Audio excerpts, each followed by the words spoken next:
Dear ladies and gentlemen, on behalf of my colleagues and myself, I would like to apologize for the delay in putting up this particular chapter, but for good reasons.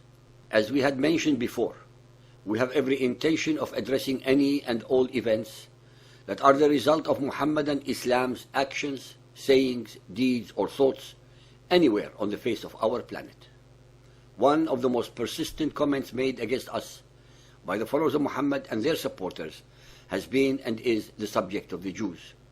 That is, that the worst insult a Muhammadan can throw at another human being, especially another Muhammadan, is calling him a Jew.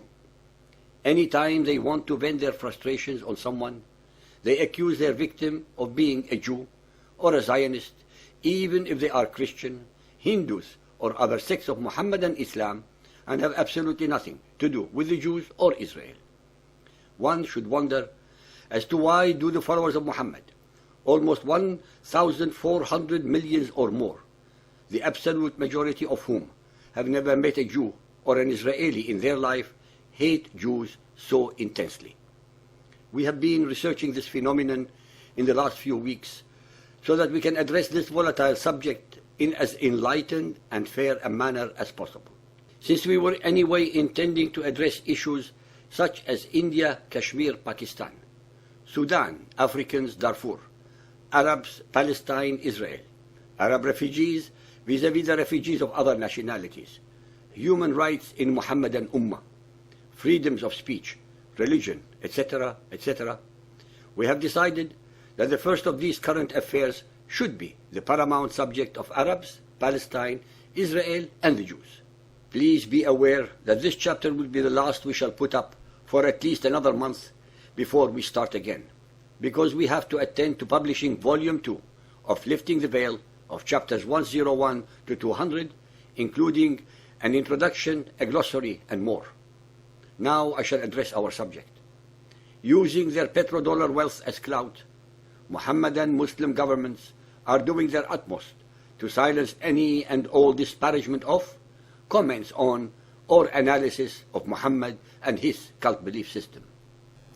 For almost 1400 years, the followers of Muhammad have been able, through terror, subjugation, and mendacities, to suppress and cover up the darkest secrets of Muhammad's vile character, as clearly demonstrated in their hadiths, both to the outside world as well as to the immense majority of the followers of Muhammad, with a bodyguard of lies.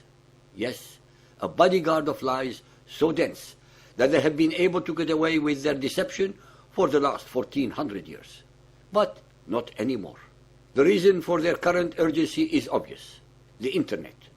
They have at last woken up to the most apocalyptic nightmare of the cult of Muhammadan Islam, the four horsemen of their apocalypse, called knowledge, knowledge, knowledge, and knowledge.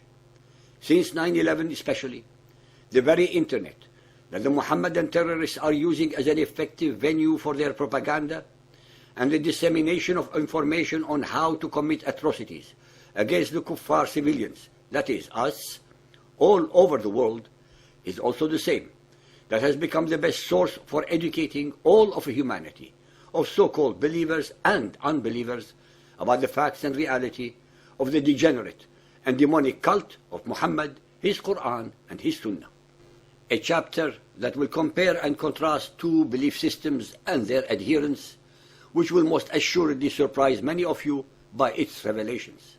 As always, we shall bring to you only facts that any of you can verify at the click of your mouse. We shall start with one of the most insidious issues of Muhammadan Islam, which is, are Muhammadan Muslims, whether Arabs or from other nationalities, victims, as they claim, or are they the victimizers?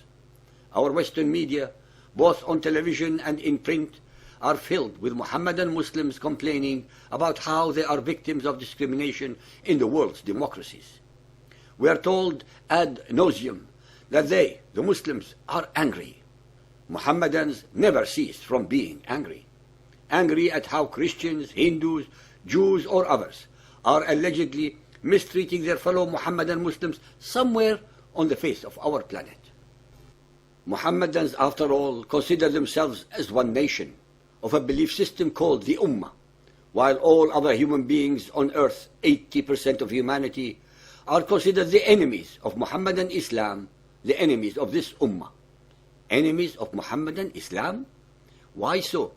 When in fact and in reality it was Muhammad who unilaterally declared his jihad, unholy war, 1400 years ago against all so-called unbelievers and disbelievers, and 400 years before the Crusades, the remainder of unsuspecting humanity.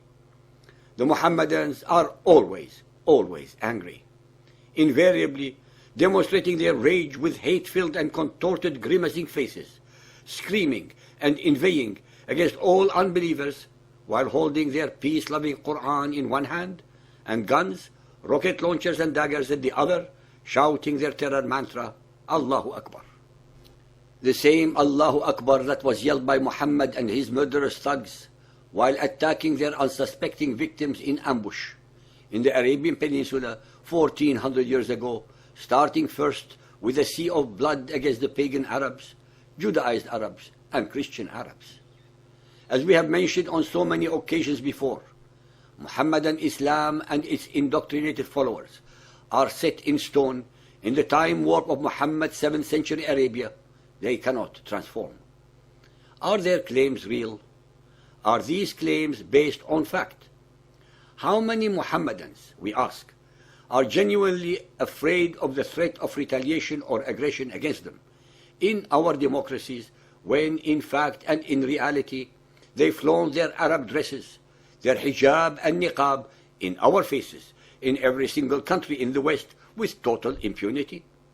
Many of those complaining interminably are well-educated and prominent academicians, politicians, clergy, and others from the Muhammadan Muslim community, as well as several well-meaning but totally ignorant and misguided British people who are articulating these so-called fears.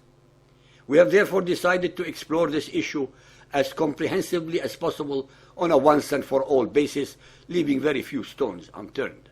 In order to properly assess their claims of victim status and of being the target of discrimination, we have had to find another group with whom to compare them. Based upon a lot of research and analysis, we have decided that as a matter of fairness as well as being a paramount issue in the world's current affairs, we must compare and contrast them with a similar faction scattered all over the world.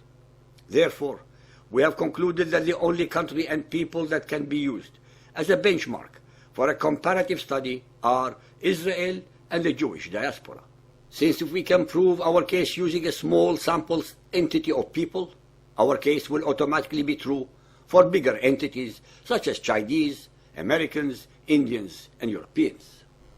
The Muhammadans, whether Arabs or others, claim that they are Muslims but hate with incredible intensity the first and earliest Muslims in world history, the descendants of the Israelites, the Jews. It is Muhammad's Quran, after all, that asserts that Abraham, Isaac, Ishmael, Jacob, and the tribes of Israel, Moses, Aaron, Jesus, Mary, and the apostles were all Muslims. Al-Baqarah 2.127. And remember, Abraham and Ismail raised the foundations of the house with this prayer, Our Lord, accept this service from us, for thou art all-knowing and all-hearing. Our Lord, make of us Muslims, bowing to thy will, and of our progeny a people Muslim, bowing to thy will, and show us our places for the celebration of due rights. Al-An'am 10.83. What was the reasoning about us which we gave to Abraham to use against his people? We raise whom we will, degree after degree. We gave him Isaac and Jacob. All three we guided, and before him we guided Noah, and before him we guided Noah, and among his progeny David, Solomon, Job, Joseph, Moses, and Aaron. Thus do we reward those who do good. And Zechariah, and John, and Jesus, and Elias, all in the ranks of the righteous. And Ismail, and Elisha, and Jonas, and Lot, and to all we gave favor above the nations. Since all the above are either Hebrews or Jews are Muslims, then massacring Jews and or oppressing them is against the Quran's instructions, and those who commit these crimes end up in hell.